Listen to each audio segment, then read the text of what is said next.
इय्याक नस्तईन। इश्क कातिल से भी मकतूल से हमदर्दी भी, बता किससे मोहब्बत की जजा मांगेगा। सजदा खालिक को भी इब्लीस से याराना भी, बता हशर में किससे अकीदत का सिला मांगेगा। शुक्रिया जनाब स्पीकर। जनाब स्पीकर, लकी मरवत में जो हो रहा है यकीनन वो एक अलार्मिंग सिचुएशन है उन लोगों के लिए जो ज़मीन पर जुटे खुदा बने हुए हैं और पाकिस्तान को यरगमाल बनाया हुआ है। बंद कमरों में फैसले होते हैं, पता नहीं होश में होते हैं कि बेहोशी की हालत में होते हैं, लेकिन बाहर जो है वो उसको इम्प्लीमेंट करने की कोशिश करते हैं।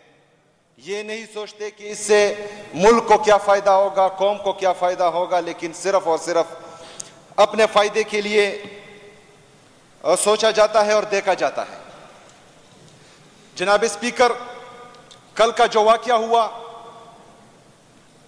जो पार्लियामेंट हाउस पर हमला हुआ, सानिहा 10 सितंबर 2024, ये पाकिस्तान की तारीख का, पाकिस्तान की जमहूरियत पर, पाकिस्तान के आईन पर एक बदनुमा दाग बनकर सारी उम्र इनका पीछा करेगा जो आज हुकूमत में है और जो आज पार्लियामेंट लॉजेस और पार्लियामेंट हाउस पर विराजमान है। जनाब स्पीकर, उनको पश्तो में कुछ अशार में डेडिकेट करना चाहूंगा।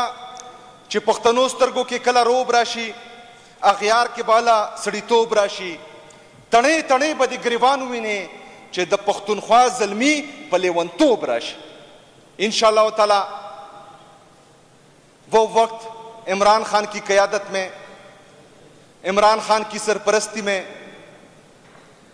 जिस तरह 2018 से लेकर 8 अप्रैल 2022 तक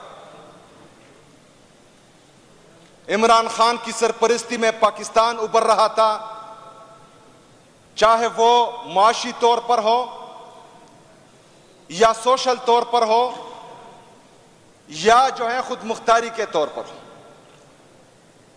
इमरान खान पाकिस्तान के लिए वो फैसले कर रहा था जिससे लॉन्ग टर्म में पाकिस्तान को फायदा पहुंच रहा था। बदकिस्मती से कोरोना आया, 1.5 साल पूरी दुनिया बंद रही। बदकिस्मती से यही लोग जो आज कह रहे हैं कि हमारा सियासत से कोई लेना देना नहीं है, इनकी साजिशों से बैरूनी लोगों के साथ मिलकर, बैरूनी ताकतों के साथ मिलकर, अंदरूनी गद्दारों के जरिए ये साजिशें बार बार करते गए, लेकिन ये नाकाम होते गए। आखिरकार 9 अप्रैल 2022 को यही लोग DGISPR, जिनके बारे में कह रहा है कि हमारा सियासत से कोई लेना देना नहीं है, इन अपोजिशन के अरकान ने कहा है कि हमसे बाजवा ने मुलाकातें की और रिजीम चेंज ऑपरेशन में उनका किरदार रहा। तो ये जो है बिल्कुल पाकिस्तानी कौम को गुमराह करने की एक नाकाम कोशिश हो रही है। लेकिन मैं इनको बताता चलूं कि पाकिस्तानी नौजवान, Pakistani youth is no more ill informed, they are well informed, और उनको पता है कि पाकिस्तान की तबाही का सबब कौन बन रहा है और पाकिस्तान के फैसले कहां पर हो रहे हैं, किसके लिए हो रहे हैं और किसके बुग़्ज़ में हो रहे हैं। जनाब स्पीकर,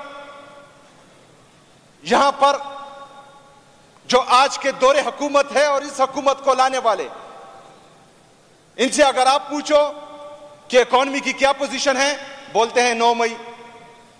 अगर इनको पूछो कि रिफॉर्म्स की क्या पोजीशन है, कहते हैं 9 मई।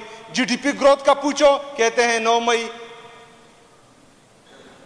और इनका जो वीर बबो को जानते भी होंगे, वीर बबो, वीर कहते हैं मातम को पश्तो में, और बबो जो है ये मातम की आंटी।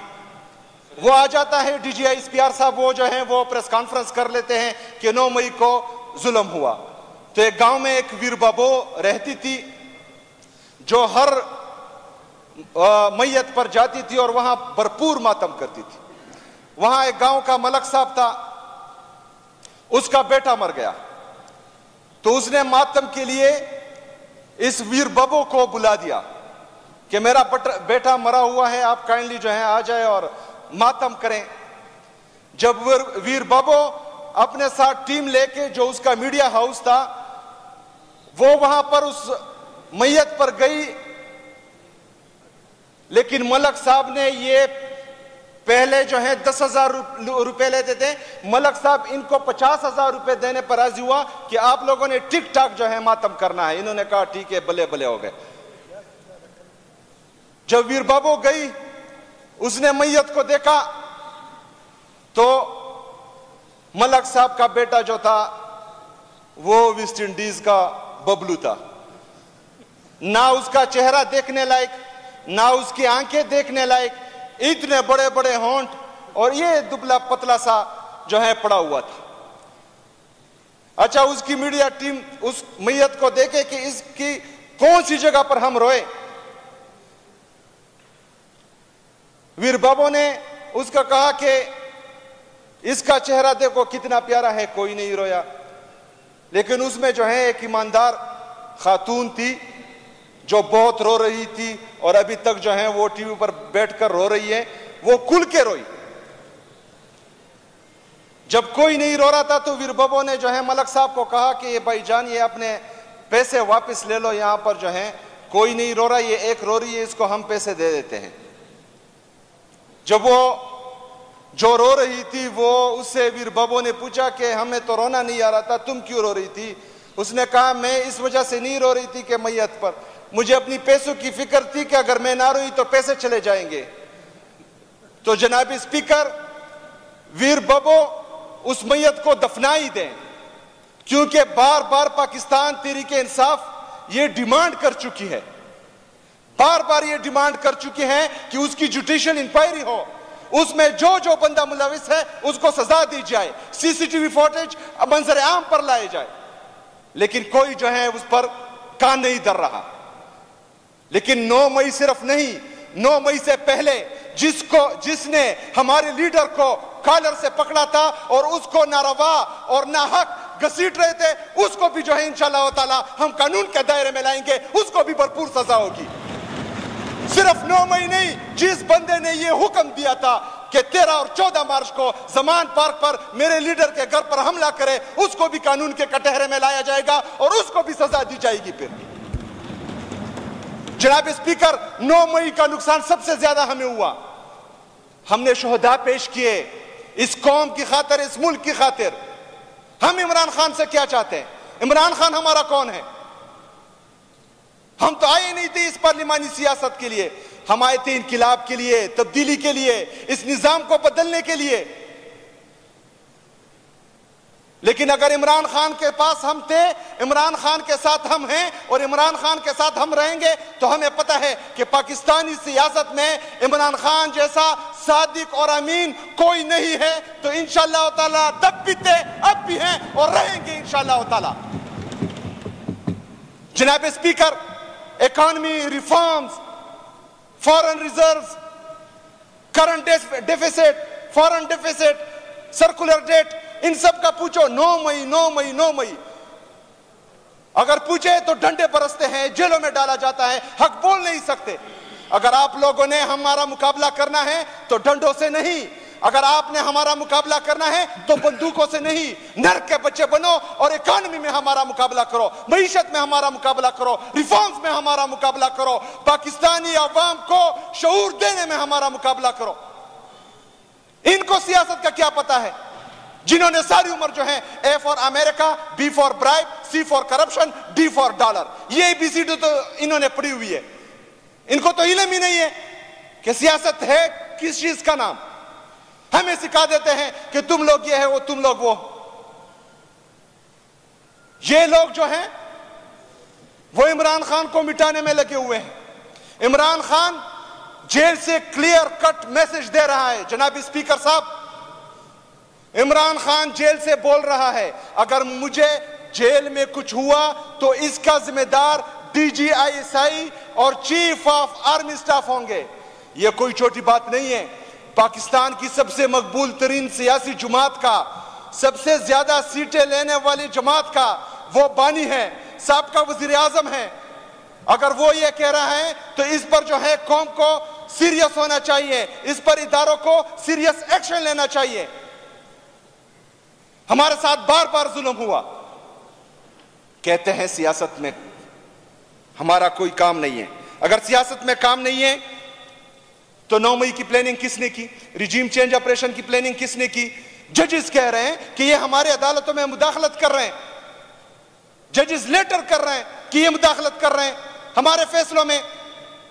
अच्छा, जजेस इतने बेबस कि जो बंदा जाए नेशनल प्रेस क्लब में वो प्रेस कॉन्फ्रेंस करे तो उसके सारे केसेस माफ हो जाते हैं।